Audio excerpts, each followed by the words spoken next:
Assalamualaikum warahmatullahi wabarakatuh. Selamat datang bagi sahabat-sahabat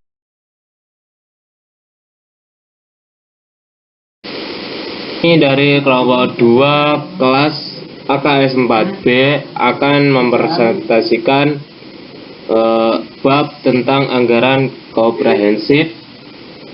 Sebelumnya kami akan memperkenalkan anggota kelompok kami.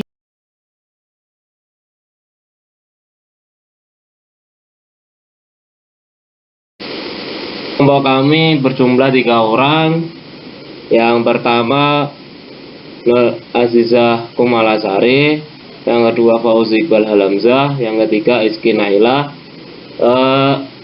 Sebelum menginjak ke materi, alangkah baiknya kita berdoa terlebih dahulu supaya materi yang disampaikan oleh sahabat-sahabat nanti dapat bermanfaat bagi kalian semua. Sebelumnya kita di Al-Fatihah bersama-sama, semoga ilmu yang didapatkan bermanfaat. Al-Fatihah. Baik, kita lanjut ke materi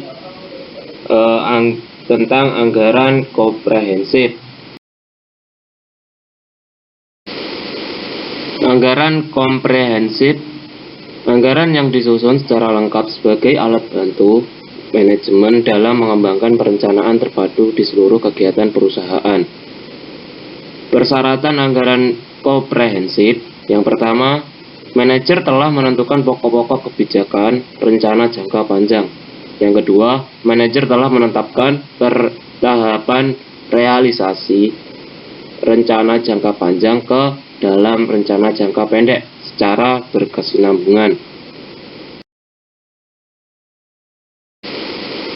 Komponen anggaran komprehensif substantif plan meliputi: yang pertama, tujuan umum perusahaan; yang kedua, tujuan khusus perusahaan; yang ketiga, strategi perusahaan; yang keempat, penentuan asumsi dasar.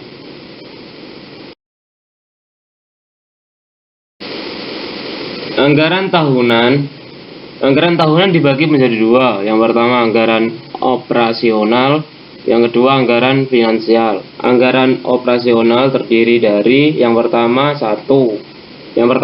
anggaran proyeksi laba rugi; yang kedua, anggaran pembantu laporan laba rugi.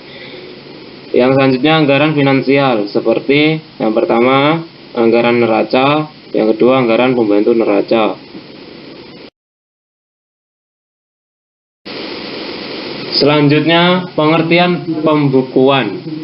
Pengertian pembukuan menurut UU KUP nomor 16 tahun 2009 pasal 1 angka 2009 bahwa pembukuan suatu proses pencatatan yang dilakukan teratur untuk pengumpulan data dan informasi keuangan meliputi aset, kewajiban, modal, penghasilan, dan biaya. Proses pencatatan secara teratur dengan tujuan mengumpulkan data dan informasi.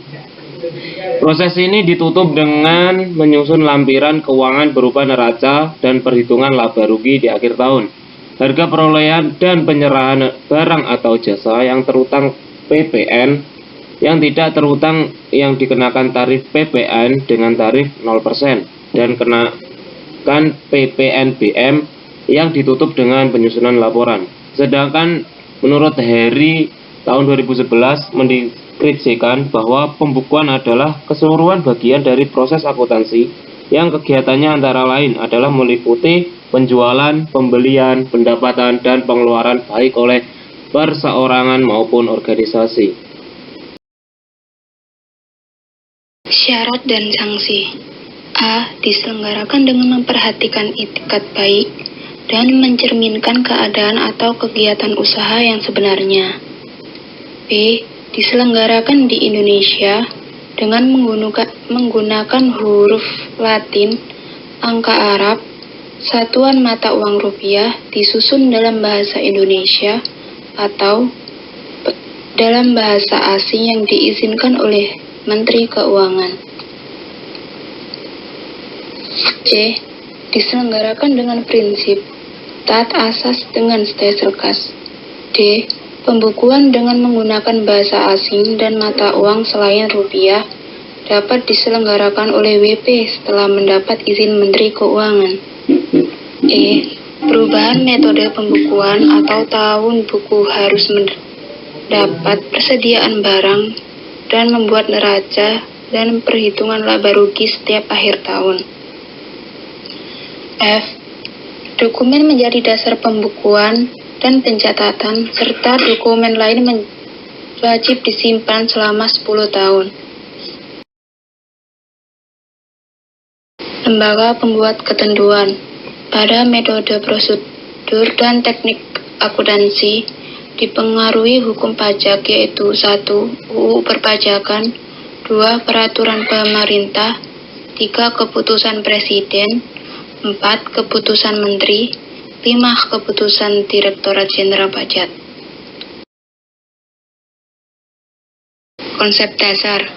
Suatu proses pencatatan yang dilakukan secara teratur untuk mengumpulkan data dan informasi keuangan yang meliputi harta, kewajiban, modal, penghasilan, dan biaya, serta jumlah harga perolehan dan penyerahan barang atau jasa yang ditutup dengan menyusun laporan pembukuan.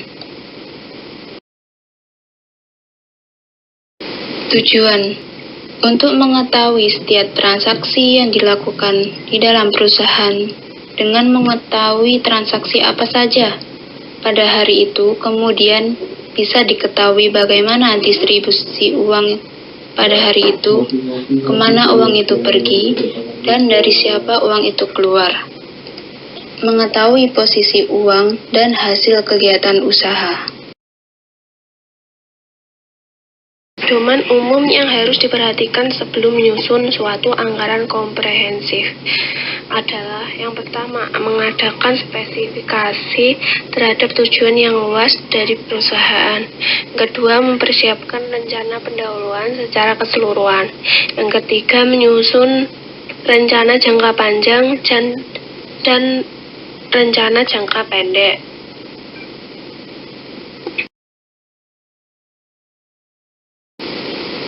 Anggaran komprehensif terdiri atas, jadi ada 4, yaitu pertama, forecasting anggaran, yang kedua variabel anggaran, ketiga analisis statistika dan matematika, terus ada laporan anggaran.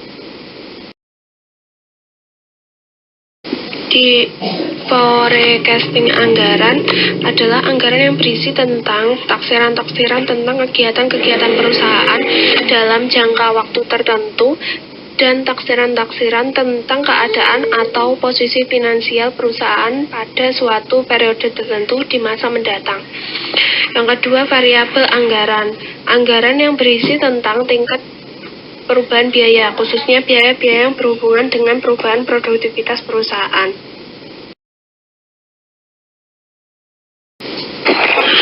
Selanjutnya, analisis statistika dan matematika. Analisis yang dipergunakan untuk membuat taksiran-taksiran dan mengadakan penilaian dalam rangka mengadakan pengawasan kerja. Semua analisis tersebut perlu dilampirkan dalam anggaran yang disusun. Laporan anggaran. Laporan tentang realisasi pelaksanaan anggaran yang dilengkapi dengan berbagai analisis perbandingan antara anggaran dan realisasi, sehingga penyimpanan dapat diketahui, disimpulkan, dan ditindaklanjutkan.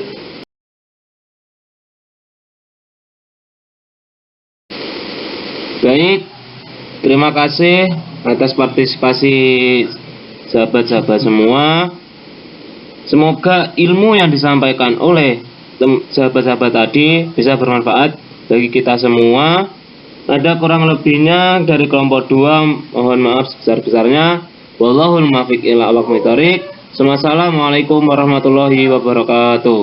Waalaikumsalam warahmatullahi wabarakatuh.